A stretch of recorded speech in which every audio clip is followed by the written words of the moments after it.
Olá, pessoal! Grande satisfação estar fazendo aqui uma live.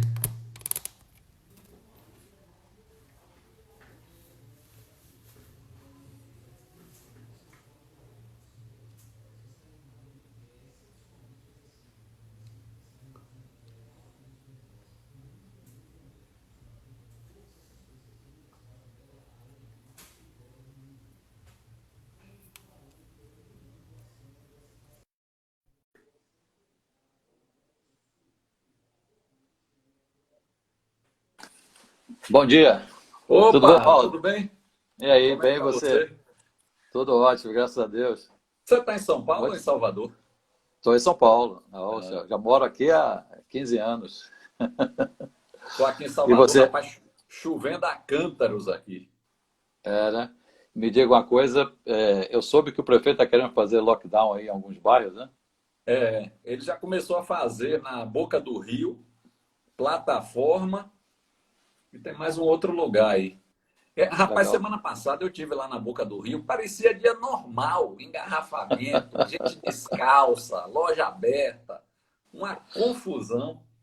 Uma Aí farra. eu acho que nesses lugares aí mais críticos ele vai decretar mesmo aí o lockdown. Vamos ver como é que vai ser a recuperação disso, né?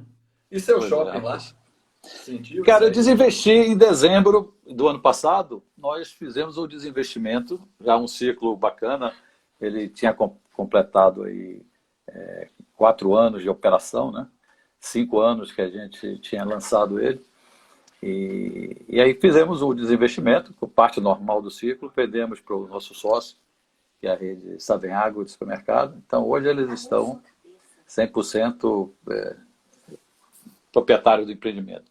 Mas foi muito legal, foi um ciclo muito bom, muito E bom. deve ter sido uma experiência diferente, né?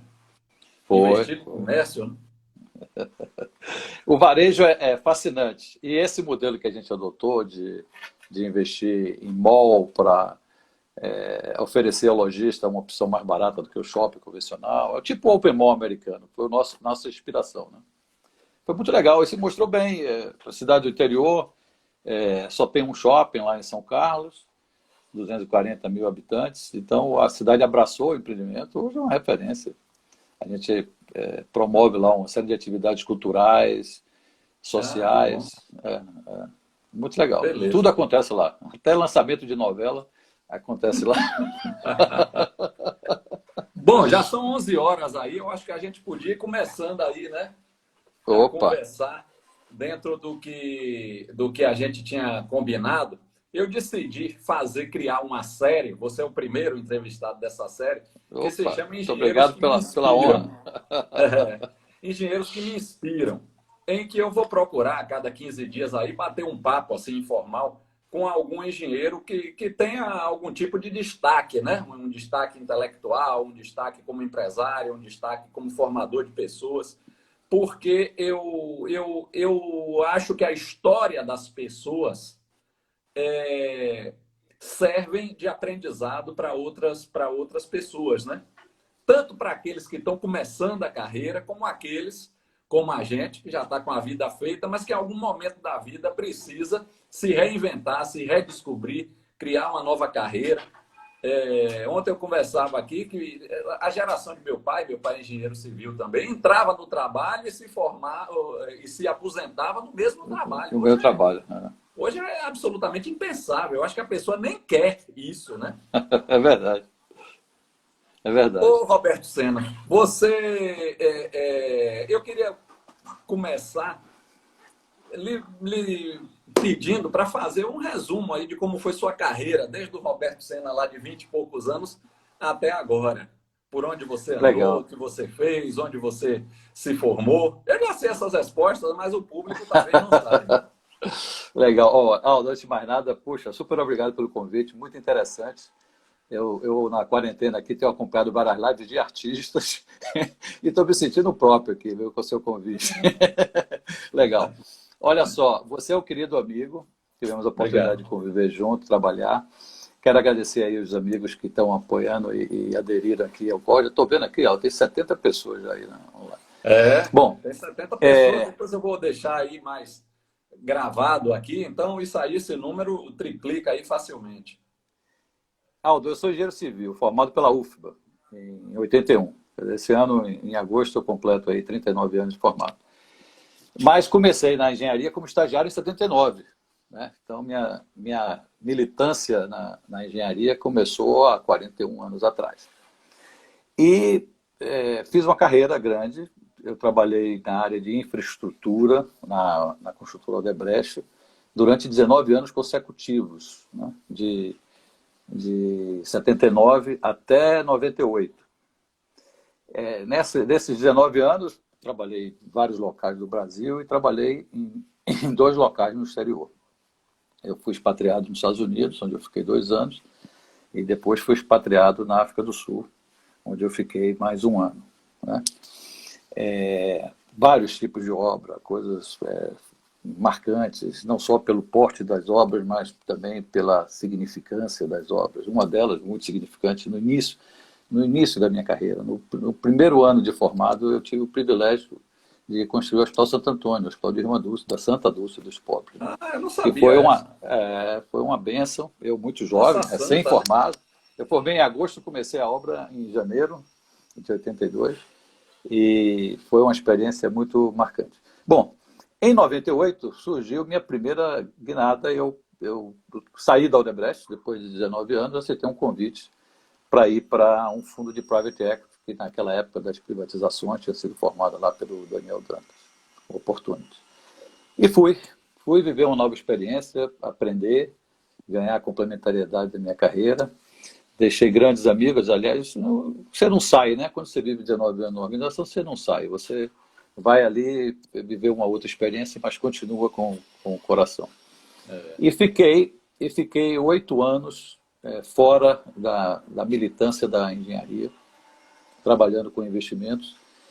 Tive a felicidade e a oportunidade de presidir o metrô do Rio, que tinha sido recém-privatizado, então para mim foi uma experiência gratificante, de muito aprendizado. Né? Eu jovem, eu tinha, sei lá, 39 anos. E depois de 8 anos nessa área, tendo trabalhado em metrô, em empresas de telecom, ter estreado como conselheiro de administração, isso há 20 anos atrás, eu voltei a convite da Odebrecht, não mais para a construtora em si, mas para uma empresa de investimentos da holding, onde a gente apoiava lá os empresários para desenvolver e viabilizar projetos.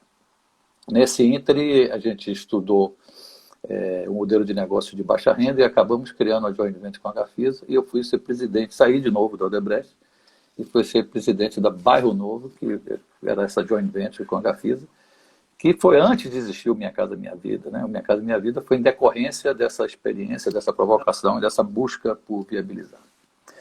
Muito bem, aí entrei num ramo imobiliário com foco em baixa renda, até 2012. Bom, 2010 eu saí da Bairro Novo e fui ser CEO da Direcional Engenharia, que é uma empresa de capital aberto, lá em Belo Horizonte, também especializada em construção de habitação de baixa renda.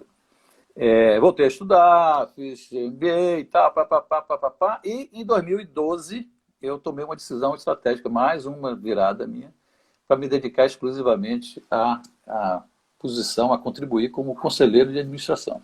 Então, hoje eu sou, desde 2012, conselheiro independente em algumas empresas. Eu presido 2 conselhos, 2 empresas de engenharia, uma loteadora com sede em Dourados, no Mato Grosso do Sul, chamada Corpal, e uma empresa tradicionalíssima de engenharia de pré-fabricados de concreto, que é a Protendit, que tem minha idade, foi fundada no ano que eu nasci, em 58, e estou aí há 5 anos ajudando a Protendit também a continuar na sua trilha da inovação, etc. Então a engenharia vai e volta. Né? Deixa eu lhe fazer uma pergunta. Você, com 30 e poucos anos, era gerente de contrato, num ambiente de muito engenheiro. Engenheiro tarimbado, engenheiro velho, engenheiro quarentão, engenheiro cinquentão. Você não se sentiu inseguro, não, de estar lá à frente da construção do aeroporto do Rio ou do metrô de Recife, com 30 e poucos anos, tendo que liderar pessoas mais velhas, mais experientes. Como foi sua adaptação a isso? É difícil? Foi difícil? O Aldo, olhando na retrospectiva, eu acho até que eu fui responsável. Porque eu era muito destemido, eu era muito adepto a assumir risco, assumir responsabilidade, etc. Essa pergunta, se você fizesse minha mulher, ela dizia, eu morria de medo. Ela sempre me perguntava, mas você tem certeza que você vai aceitar esse desafio, você está preparado? Na realidade, eu assumi como gerente de contrato, numa obra pequena ainda, mas com o ciclo todo do empresariamento, aos 27 anos. Né? Aos 29, eu fui ser gerente de contrato do Transporte de Massa Salvador, que era uma obra enorme, enorme. Mexeu com a infraestrutura viária de Salvador completa.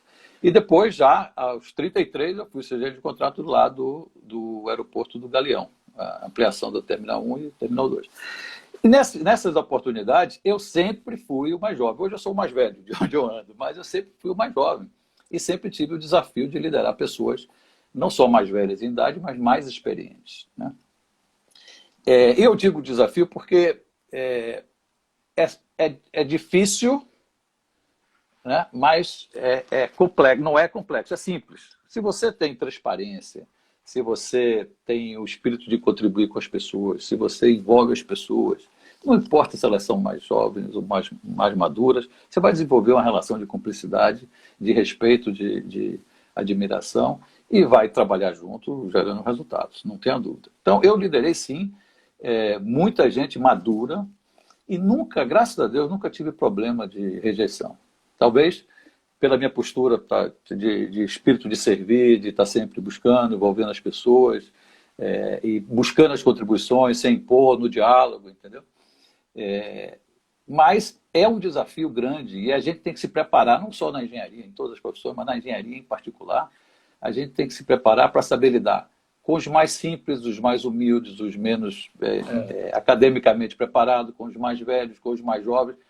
Eu diria que a engenharia, né, ela, quando você vai para a atividade fim na produção, não se você fizer uma opção por ser calculista ou trabalhar no escritório, desenhista, etc., mas se você vai para a frente de produção, vai para as obras, etc., você, na realidade, tem que desenvolver a habilidade de engenharia humana. Porque isso é que vai fazer diferença. Isso é que vai fazer diferença. Então, meu foco sempre, quando eu tinha um desafio, era com quem eu vou estar junto. Como é que eu vou enfrentar esse desafio? Qual é a equipe que eu vou montar? Quais são as complementariedades que eu preciso trazer? E aí, cara, se você tiver a humildade de saber aprender e perguntar e pedir o apoio, etc., as pessoas vão e fazem. O que não pode é ter arrogância, prepotência, você achar que é dono do mundo, só porque você tem uma função hierarquicamente superior, você é o dono da verdade. Ele não é.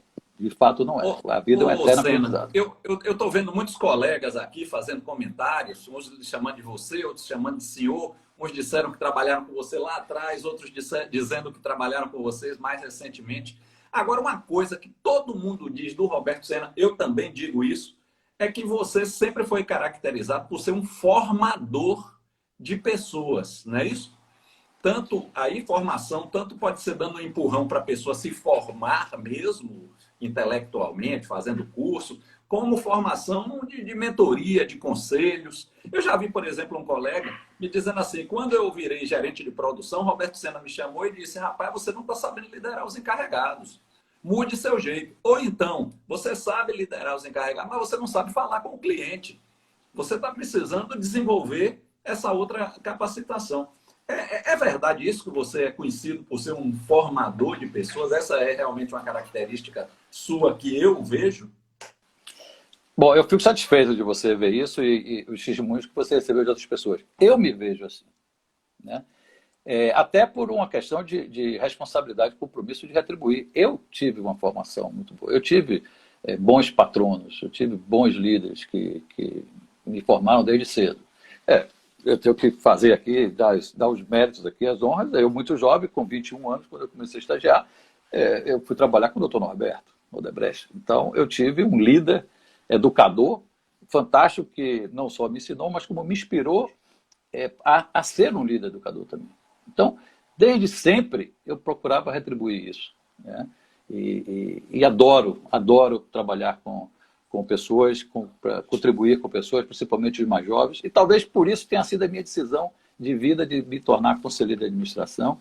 E conselheiro de administração com um viés de tutoria também, mentoria muito forte, empresas familiares, jovens, sucessão, etc. Porque eu tenho muito prazer nisso. Eu tenho um prazer enorme em servir. E aí, não só a formação de pessoas, como a relação com clientes também. Se a gente não tiver o espírito de servir, a gente não consegue, a gente não consegue nada. Você sempre trabalhou, a gente, né? Trabalhando em construção, a gente sempre teve lá o nosso cliente do outro lado, tá? Interesses que são, para alguns, convergentes e para uns são interesses totalmente antagônicos. A meu ver, os interesses são, de certa forma, convergentes, porque todo mundo quer aquele empreendimento construído. Qual é a receita para se conquistar o cliente? Como é que você norteava sua carreira, sua atuação nesse relacionamento com o cliente? Porque eu vejo que tem gente de postura mais de enfrentamento, tem pessoas que são mais diplomáticas. Como dosar isso aí, caso a caso, cliente a cliente? Olha, excelente pergunta e de resposta complexa. Como eu disse, se a gente não tiver o espírito de servir, a gente não serve para viver, né? Na engenharia, principalmente. E na engenharia, na linha de prestação de serviço, isso é fundamental, é a essência de ser, né? Muito bem. Eu tenho um roteiro mental que eu, quando me deparo com a oportunidade de servir a um cliente, eu faço 5 perguntas. A primeira é: o que é que meu cliente quer? Eu vou até anotar aqui, viu? Eu tenho que saber o que é que meu cliente quer. Vou anotar. Se eu não souber o que ele quer, não tenho condições sequer de estruturar ali uma estratégia e começar uma relação. Depois, eu preciso saber se o que ele quer é o que ele precisa. Porque muitas vezes seu cliente quer uma coisa, mas ele não precisa. E se você for cúmplice de uma decisão errada, você não está ajudando o cliente, você está prejudicando o cliente. Então, saber o que ele precisa e questionar o cliente para ver se o que ele está querendo realmente ele precisa é fundamental. Isso é o primeiro passo já do ganho da confiança pela transparência e pela empatia de você se colocar no lugar do cliente. O terceiro é, se eu sei o que ele quer, se o que ele quer é o que ele precisa, eu tenho que saber se ele pode ter. Porque muitas vezes o cliente tem a aspiração de fazer as coisas, mas ele não tem o orçamento para aquilo, ele não tem o destino adequado para aquilo, ou ele não tem equipe para tocar depois aquele empreendimento que ele quer fazer. Então, esse é outro ponto que você tem que saber se ele pode ter. Porque senão você coloca ele, são as famosas obras dos elefantes brancos, vocês já devem ter ouvido falar. Né? Você começa uma obra, ela para no meio do caminho, porque o cara acabou o dinheiro, a obra ficou inacabada, não tem função social nenhuma, e vira um elefante branco. Então, essa é a terceira. A quarta, e muito importante, se eu sei o que o cliente quer, se o que ele quer é o que ele precisa ele pode ter, sou eu que tenho condições de fazer isso? Eu estou preparado para atender essa necessidade do cliente? Se eu chegar à conclusão que sim, aí nós temos um negócio. Vem a quinta e última e importantíssima questão. Quanto é que eu vou cobrar por isso? Né? E aí vem começa a relação contratual, vamos dizer assim, de você servir esse cliente. Se você fizer isso, meu querido, você desenvolveu confiança, respeito, cumplicidade e tal, e você vai fidelizar aquele cliente. Obviamente, a confiança ela tem vários âmbitos. A confiança ela começa na confiança ética, moral, passa pela confiança profissional, chega até a confiança afetiva. Quando chega nessa confiança afetiva, muitos clientes se tornam amigos. Eu tenho hoje legados de amigos que foram meus clientes no passado e que se tornaram amigos, e outros que não. Porque a confiança cessou no âmbito... Né? Quando eu montei minha consultoria, meu primeiro trabalho me foi dado por um cliente que eu tive numa hidrelétrica. Veja como são as coisas. E aí vem aquilo que eu chamo de um poder da rede de relacionamento das pessoas. Eu fico indignado quando eu pergunto aos colegas, onde é que estão quando eu pergunto a amigos assim, onde é que estão seus colegas? Onde estão as pessoas que já trabalharam com você? E as pessoas não cultivam esses laços. Eu me lembro que nós nos encontramos no aeroporto de Congonhas em 2013 e você me disse, pô, diga aí, Aldo, eu acompanho aí seu trabalho. Eu digo também, quando trocamos o cartão, depois você me indicou para fazer um trabalho numa empresa de loteamento, depois na Direcional Engenharia. Aliás, eu lhe sou muito grato, você já me deu uns quatro, já me abriu aí umas 4 portas. Mas essa rede de relacionamento... Eu que sou grato que você tenha atendido a gente. E eu acho que você cultiva isso também. Aldo, cultivar relações é fundamental. Aliás, seria um desperdício de energia e tempo você investir em construir uma relação e depois abandonar deliberadamente, né? Isso seria de uma incompetência e de uma burrice extraordinária. Então, da mesma forma que a gente cultiva relações familiares, etc., os amigos, esses não foram... não foi a natureza, não foi Deus que nos deu de ter nascido na família, foram opções. Se você optou por desenvolver uma relação de amizade, cultive ela, faz bem. E eu tenho essa preocupação de acompanhar, de fato, e me fazer disponível para estar acessível a isso. Então, muitas vezes minha mulher até reclama, pô, eu não sei como é que você aguenta administrar tantos grupos de WhatsApp. Eu tenho o meu grupo que foi da Aldebrecht, meu grupo que foi da Bairro Novo, que foi da Direcional, da Fundação Getúlio Vargas, da Universidade da Califórnia, Irvine, de Wharton, do grupo de oração da igreja. Ou seja, eu cultivo isso.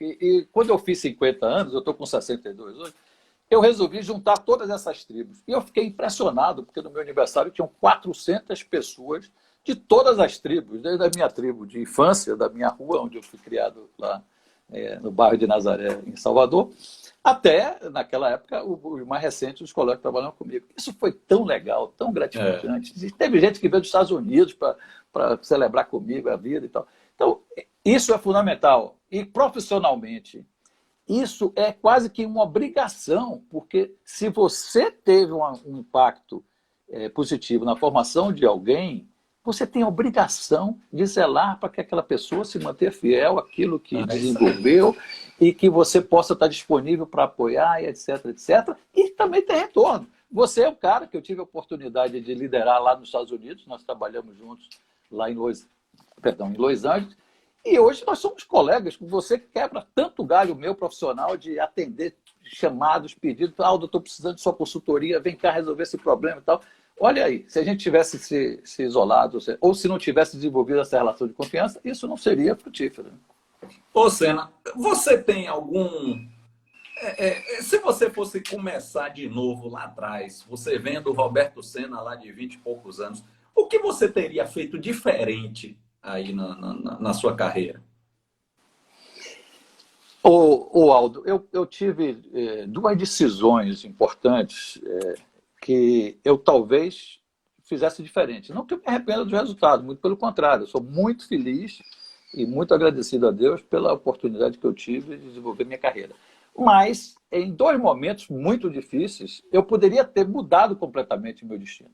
Primeiro foi eu, recém-formado, me candidatei a um mestrado na Universidade do Texas, em Austin, em gerenciamento de projetos. Fui aceito, recebi até uma bolsa e não fui. Não fui. Não fui por alguns motivos. Primeiro, porque meu mentor na época, o doutor Norberto, me questionou se o aprendizado na educação continuada acadêmica seria tão eficaz quanto o aprendizado no trabalho, como ele dizia, no trabalho, pelo trabalho e para a vida. E eu optei por seguir essa recomendação e optei por seguir minha formação no trabalho. A outra é que, e eu estou falando aí de 82, era a década perdida da engenharia, uma crise fenomenal. Eu estava recém-casado. Quando eu recebo o comunicado da universidade, minha mulher engravida do nosso primeiro filho, que foi uma bênção, mas imagine, eu estava empregado numa belíssima empresa, com um belíssimo programa, com um líder extraordinário comprometido com minha formação. Na maior crise que a engenharia brasileira passou até essa agora, eu largar, com minha mulher grávida, eu largar tudo isso e estudar, ficar 2 anos fora, etc, etc, eu fracassei e não fui. O segundo momento foi quando eu tive minha primeira experiência internacional, que eu fui expatriado nos Estados Unidos. Eu acho que eu interrompi prematuramente. Eu deveria ter ficado mais tempo. eu tive a oportunidade profissional, de novo, decisões, né? Eu fui convidado para voltar ao Brasil e assumir a diretoria da região Norte e Centro-Oeste, que para mim era um crescimento profissional enorme, uma visibilidade muito grande, mas eu abortei, fiquei só 2 anos nessa experiência. Eu acho que eu tinha mais a aprender se eu tivesse permanecido mais tempo. Eu acho que essas foram as 2 decisões mais difíceis e que teriam mudado, com certeza, o meu destino. Qualquer uma das 2 ia mudar. Eu não estaria onde estou fazendo o que faço se eu tivesse decidido diferente, com certeza. Eu me lembro que a gente se conheceu lá nos Estados Unidos. Na sua primeira semana lá, você me chamou e disse: eu queria que você me ajudasse a comprar 2 ingressos para o Fantasma da Ópera. Aí eu fiz uma pergunta boba: é para você e sua esposa? Não, vamos nós 2. E nós fomos para o Fantasma da Ópera. Não sei nem se você se lembra. Isso aí. Me lembro. Olha, eu não tenho a memória prodigiosa que você tem, não, que você é o cara de melhor memória que eu conheço na minha vida inteira. Eu não estou brincando nem jogando confete, você sabe disso. Você sabe disso. Mas esse fato eu me lembro. E aí, por que eu queria ir? Porque eu queria construir uma relação com você. Nós estávamos trabalhando juntos, era importante a gente se conhecer mais e tal. E eu acho que isso faz parte do processo de tudo isso que a gente falou agora, de construir relações, de manter relações, né? É isso aí. Olha, eu tenho muitos colegas aqui se manifestando: Lucas Valadares, Luiz Pereira, abraço, Sérgio Lucas. Lima, Opa! Ângelo Veiga, Genésio Couto, Cury, dizendo que você, na tudo, é um grande goleiro. Já fui bonito, Cury. Sérgio Rabinovitz, Rodrigo Senna. Olha aqui, em homenagem ao meu amigo Sérgio aqui, Rabinovitch, ó. Eu tô com o quadro dele aqui no fundo. Dele, você acredita? Quando eu vi o nome dele aqui, eu disse: isso aí é obra de... em homenagem a ele, tá aqui.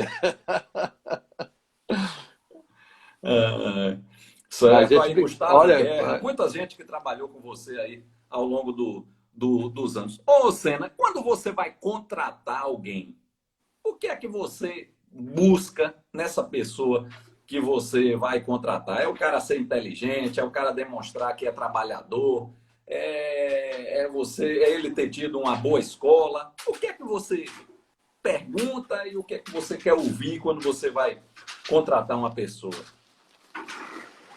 É difícil, porque são vários atributos, né? Eu não sei precisar exatamente quem está em primeiro, segundo, terceiro, mas eu vou destacar 3 aqui que eu considero os mais relevantes. O primeiro é o espírito de servir. Eu não tenho dúvida de que qualquer profissional precisa ter o espírito de servir explícito. Precisa estar no seu sangue, correndo na sua vida. Senão ele não terá sucesso. Porque esse espírito de servir é que vai permitir que ele realize e em realizando, se realize e atinja a sua felicidade. Outro atributo é a flexibilidade. Eu acho que nós temos que ser flexíveis. A vida, você não consegue nunca traçar uma carreira, definir passo a passo o que é que você vai fazer, você tem que estar aberto. Isso é um planejamento contínuo ou um acontecimento contínuo que às vezes nos surpreende, nos levam para caminhos, mas o rumo tem que estar decidido, né? Eu digo sempre, se a gente tiver... a gente tem sempre a dicotomia entre rumo e ritmo. Eu sempre me pergunto, eu estou no rumo certo? Se eu estiver no rumo certo, a segunda pergunta é, eu estou no ritmo certo ou eu preciso ajustar? Estou mais rápido, mais devagar. Então, eu gosto de pessoas que estejam no rumo certo, que sejam flexíveis, estejam preparados. Que estejam preparados para a dinâmica que a vida nos impõe. E o terceiro é a humildade, a vontade de aprender, entendeu? A disponibilidade. Eu acho que, sem detrimento da ambição, que a ambição sadia é importantíssimo para todo profissional, e eu tive essa minha ambição, tenho essa minha ambição, aquela vaidade sadia de você estar se percebendo sempre crescendo, isso é importante. Mas como nossas virtudes e nossos defeitos são muito parecidos, nossos defeitos são nossas virtudes levadas ao exagero, se isso for exagerado, já era, né? Perdeu. Então, essas 3 características é o que eu mais olho. Obviamente, tem a parte prática que Se o cara estudou numa boa escola, tem um bom currículo, uma boa formação, uma família estável, emocionalmente estável, etc, etc. O resto do aprendizado, meu amigo, vai aprender na prática, no dia a dia. Se o cara estiver comprometido com a educação continuada e estiver focado em tirar o melhor proveito das oportunidades do dia a dia que ele tem no trabalho, o aprendizado vem. Aprendizado vem, sem dúvida. É verdade. Essa questão também da formação é tão importante. Eu me lembro lá na Odebrecht, o doutor Norberto sempre perguntava assim, quem é o seu substituto, né? Se você sair, você está formando alguém para sentar na cadeira? É uma pergunta que me parecia tola, mas depois aqui isso é uma coisa importantíssima, rapaz. Você me deu um gancho para eu voltar uma pergunta que você me fez, que eu não comentei isso. Quando você me falou, você é percebido como formador, etc. Eu tenho essa característica. Minha mulher até reclamava comigo, assim, puxa, mas você pega um colega, prepara, quando o cara está pronto, que vai começar a lhe dar tranquilidade, você é o primeiro a voluntariamente liberar ele para outro desafio, para outro programa. Eu disse, esta é a beleza. Esta é a beleza. Você contribuir com as pessoas para que eles cresçam, para que eles ganhem o mundo, vão atrás das suas oportunidades, que não fiquem condicionados a um único role model, que vivam outras experiências, tenham outros exemplos de liderança, etc. Então, isso é muito legal, muito importante. Ô, Seno, chegando agora no mundo mais moderno aí, você é um conselheiro lá do IBGC, né? do Instituto Brasileiro de Governança Corporativa, e você trabalha em conselhos de administração. O que faz, eu até sei a resposta mais ou menos, mas eu queria que você dissesse, o que faz um conselheiro de administração? Como é que um cara antigão, que já viveu 1000 coisas, 1000 obras, 1000 clientes, 1000 países, 1000 situações, pode...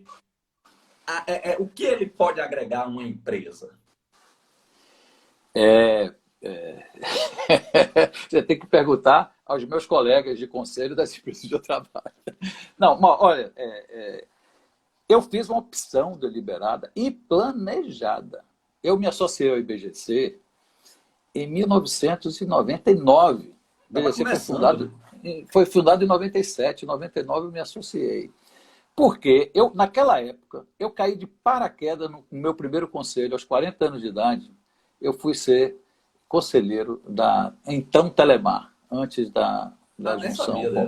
Eu fui conselheiro da Telemar, da Brasil Telecom, Telebix Celular, Amazônia Celular, e que eram empresas investidas do Opportunity, eu representava o Opportunity. Ou seja, eu não fui lá por mérito próprio, vamos dizer assim, e nem por opção eu fui lá representando, eu tinha o direito de ter uma cadeira no conselho, porque eu representava um investidor relevante.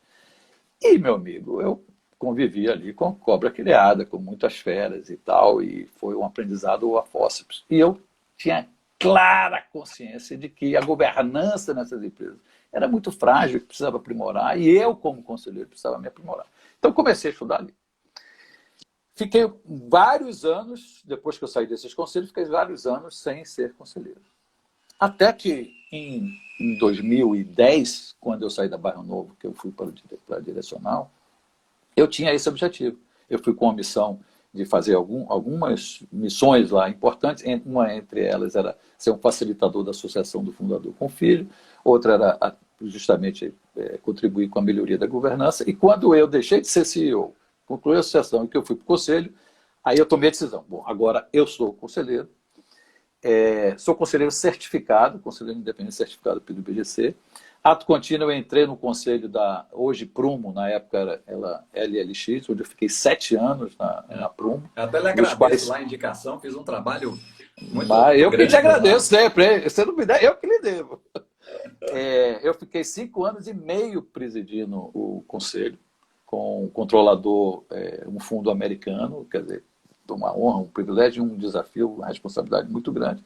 E logo em seguida eu entrei no conselho da BF Capital, do meu querido amigo Renato Scupira, no conselho da Protendit, onde eu estou até hoje, que é uma empresa familiar, terceira geração, e no conselho da Corpal, há 1 ano e meio, que eu estou também numa empresa familiar, 2 irmãos que são sócios, que é essa loteadora lá em Campo Grande. Então, em todas essas experiências, eu acho que o que eu mais contribuo não é necessariamente no negócio específico. Porque o negócio específico tem uma equipe, tem uma diretoria, tem um presidente, tem o seu diretor e tal, tal. Obviamente eu vou emprestar minha experiência para buscar ali o equilíbrio.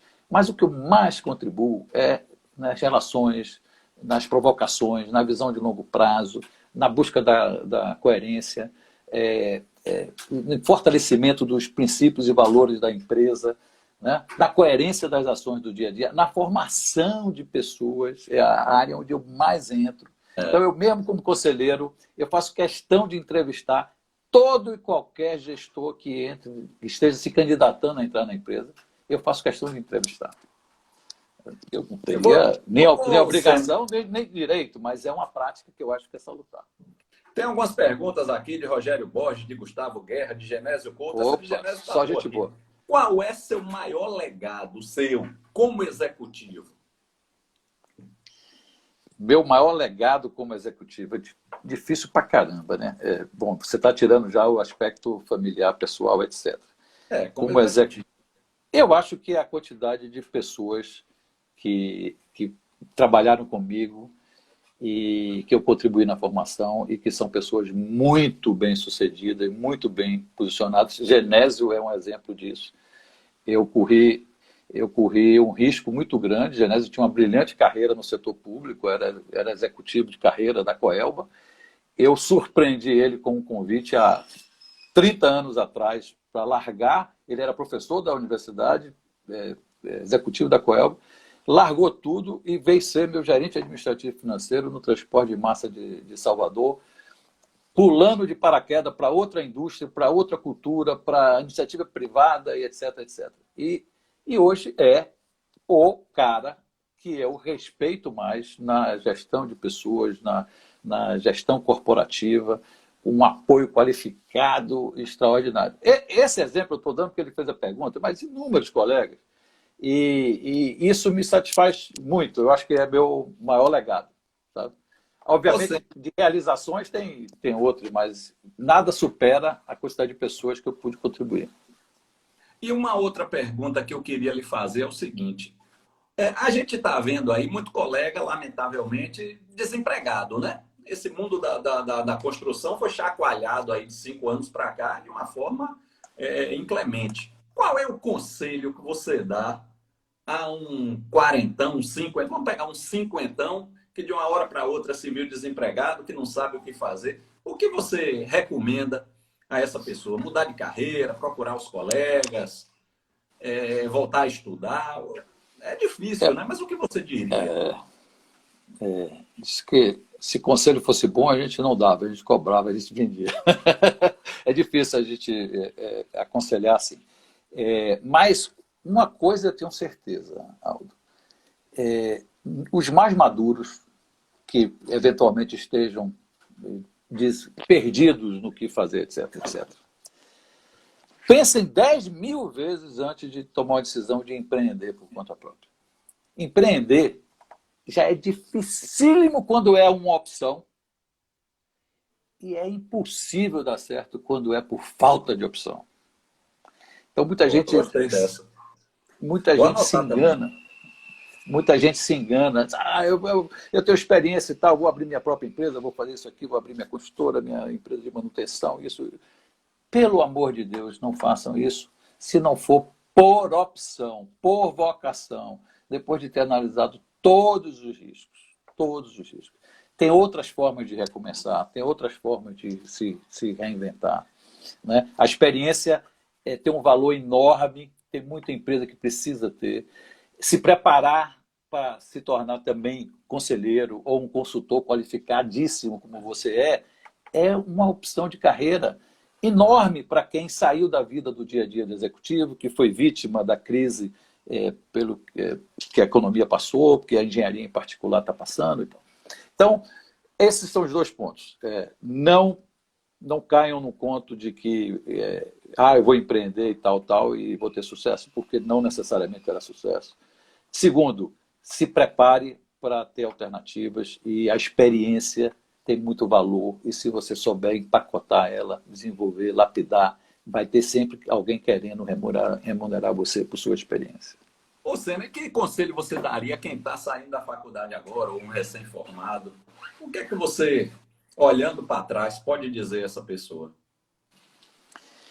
É, olha, eu, quando fiz meu curso lá em Irvine, na Califórnia, a turma era muito jovem, eu era o titio lá da turma, né?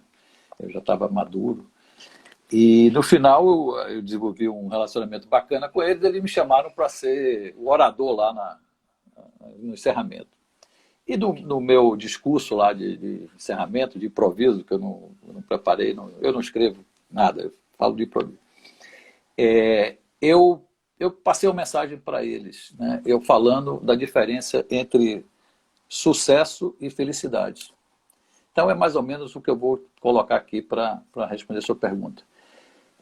Muita gente confunde, né? Ninguém tem o direito de dizer se você é feliz, a não ser você. Porque a felicidade está dentro de você. Está nos seus olhos, nos seus valores, nas suas opções. Agora, o sucesso, todo mundo tem o direito de dizer que você é bem-sucedido, ou mal-sucedido, ou fracassado. E isso não deve lhe perturbar, porque isso é nos olhos dele que está avaliando, não no seu. Então, o conselho que eu dou para o jovem é: busque ser feliz. O sucesso vai ser uma consequência. E se você for feliz, você vai irradiar essa felicidade e as pessoas vão perceber de que você é bem-sucedido. Porque a maior métrica e a principal métrica do sucesso é a felicidade. Esse é o objetivo que todo ser humano deveria buscar, ser feliz. Então, se você atingiu a felicidade, você teve sucesso. Na vida profissional, não meça quanto você vai ganhar, qual é o carro que você vai ter, a carreira que você vai ter. Esteja disponível para servir, para atender. A recompensa é uma consequência e ela virá. Ela virá. Sena, Quem... só para... Opa, desculpe. Não, imagina. Eu queria só lhe perguntar, para concluir, que você contasse alguma história curiosa aí que você viveu com o doutor Norberto Odebrecht. Aí vai ter que ser uma live de umas 5 horas. Olha, tem várias, mas a mais fantástica é que ele poderia ter me destruído como uma pessoa de decisão, de coragem de enfrentar as coisas, ou ter reforçado como reforçou. Minha primeiríssima obra foi a construção de uma casa para o sogro de Emílio, Dr. Raimundo Bahia, lá em Salvador. Eu tinha 21 anos de idade. O projeto era do Dr. Norberto e ele se orgulhava muito porque a cobertura, o telhado da casa, eram 2 águas, não tinha nenhuma mão francesa, nada. E tinha um balanço de 1,5 m nas 2 águas. A minha meta do PA, você sabe muito bem o que era cobrir até o São João, porque por causa da chuva eu cobria a casa. Quando eu comecei a cobrir a casa,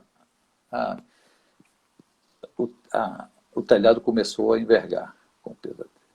Ia cair aquele diabo. E eu não ia cumprir a meta. Eu fui numa obra vizinha, do meu querido falecido mestre Bonifácio, pedi um tifó emprestado, uns andaimes, coloquei lá, puxei, renivelei, peguei umas madeiras que iam ser usadas numa etapa posterior, numa varanda lá no fundo da casa. Fui para livro, eu era estudante, fui estudar e dimensionar as terças e coloquei mão francesa, 3 na frente e 3 atrás, na fachada da frente e na fachada de trás. E cobri, e a obra ficou perfeita, alinhada, mas com mão francesa. Quando o Dr. Norberto estava na fazenda, ele chegou e eu estava no dia seguinte, de manhã cedo, 6 horas da manhã, sentado no meio-fio do portão da casa dele esperando. Quando o portão abriu, ele olhou para mim, abriu a janela e falou assim: doutor Norberto, eu quero lhe falar assim. Já vi. Já cheguei ontem à noite, já vi aqui. E ele disse: você cagou meu projeto, desculpa a expressão, você cagou meu projeto, tirou a peleira, mas não sou eu que tenho que gostar, seu cliente. Parabéns, você cumpriu a meta, tomou decisão, correu risco. Você está de parabéns. Agora vá lá e convença seu cliente que essa coisa horrorosa que você fez aí é bonita. E aí eu fui, e aí doutor Raimundo e dona Regina, que eram os proprietários, adoraram, acharam que estava faltando aquele elemento na fachada e me agradeceram por ter feito. Essa história foi fantástica. Beleza, a gente vai chegando ao final aqui. Ô, Senna, você nunca teve a oportunidade de trabalhar aí, de assumir um cargo público, não? Você aceitaria ser um secretário de algum estado, ou um presidente de uma empresa pública, ou alguma coisa assim? Eu já tive 3 convites para ir para a vida pública, 2 como secretário e 1 como presidente de uma empresa pública. Declinei os 3, em 3 estados diferentes. Na Bahia, no Distrito Federal e no Rio de Janeiro. Eu contribuo muito mais servindo ao setor público do que trabalhando no setor público.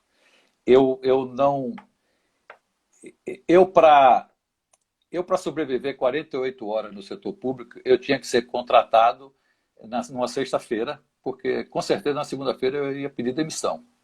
Então, como tem sábado e domingo, que não é dia útil, eu ia ficar 48 horas no setor público. Porque minha forma de agir, meu ritmo, minha inquietação, meu compromisso com a mudança, com a inovação e tal, não permite que isso seja praticado no setor público, infelizmente. Agora, isso não quer dizer que eu fique omisso e não contribua. Não, vou estar disponível, como sempre estive, com os meus clientes públicos, e contribuir com eles para que revertam isso. Quem tem a verdadeira vocação, que não é minha, é deles, consiga ser agente de mudança, para que um dia a gente possa fazer. Essa é a razão. Ô, Senna, a gente tem muito comentário aqui, muita gente falando, gostaram muito aí da live, estão até pedindo para a gente fazer uma segunda rodada. Rapaz, eu estou vendo aqui, eu peço desculpa porque eu não consegui ler a resposta, ela fica aqui subindo e descendo na tela, mas não dá para... Mas eu estou impressionado, tem 135 pessoas online agora. Que fantástico. Beleza, obrigado gente. Pereira. Obrigado. Deixa eu lhe fazer uma pergunta, Senna, para a gente concluir. Eu queria que você indicasse um engenheiro que marcou você e um livro, não precisa ser de engenharia, não, que tenha marcado você também. Olha, eu tenho que lhe confessar que eu não sou o mais voraz dos leitores. E minha leitura ela é muito dispersa, seletiva, e ela é muito aplicada. Então, eu busco, por exemplo, a única leitura permanente que eu tenho é a leitura para o meu desenvolvimento espiritual. Eu sou um homem católico de fé e leio muito, então toda leitura religiosa é permanente. O resto é por oportunidade. Então, muito livro empresarial, muito livro corporativo, muito livro dos setores onde eu estou atuando. Agora, eu gosto de biografias. E um livro que foi muito legal, que eu gosto do personagem, é o Chateau, do Fernando de Moraes. Eu li esse aí. É espetacular esse livro. Eu acho ele assim, um personagem. Eu adoraria ter conhecido o Chateau. E também porque ele é um grande colecionador de arte e eu já gosto de quem gosta de arte. Né? Outro livro também que para mim foi muito marcante é quando eu estava trabalhando com baixa renda e tal, eu tive a oportunidade de ir lá para Bangladesh, rapaz, para o Banco Grameen, para uma reunião de uma tarde inteira, eu e minha mulher, com o professor Muhammad Yunus, Prêmio Nobel da Paz. E lá ele me presenteou com os livros dele, da abordagem sobre eliminação da pobreza. Porque eu já tinha lido alguns, eu já tinha lido. Microcrédito é uma das formas, né? Eu já tinha lido do Pra Ralar, A Riqueza na Base da Pirâmide, mas os livros do Muhammad Yunus é fantástico. Me marcou muito, muito, muito, muito, muito. E o primeiro livretozinho assim, que eu li, garoto, eu era engenheiro lá no Metrorec, e de estratégia, assim, foi o Arte da Guerra. Arte da Guerra. Né? Que até hoje deve estar aí na 1000ª edição, até hoje ele vende pra caramba, etc. Que eu acho que é um livro, apesar de antigo e simples, ele é muito profundo, tem coisa ali para reflexão de estratégia fantástica. Tem mais comentários aqui de Emerson, que foi seu colega na Escola de Educação, de André Amaro, Emerson Pereira, Cury, de Renato Eli, tanta gente que a gente conhece aí, nós dois conhecemos, né? Até às vezes por vias... Só gente boa. Só gente boa. Mas de engenheiro você E qual é perguntou? o engenheiro que você admira? Olha, Ou que você admirou?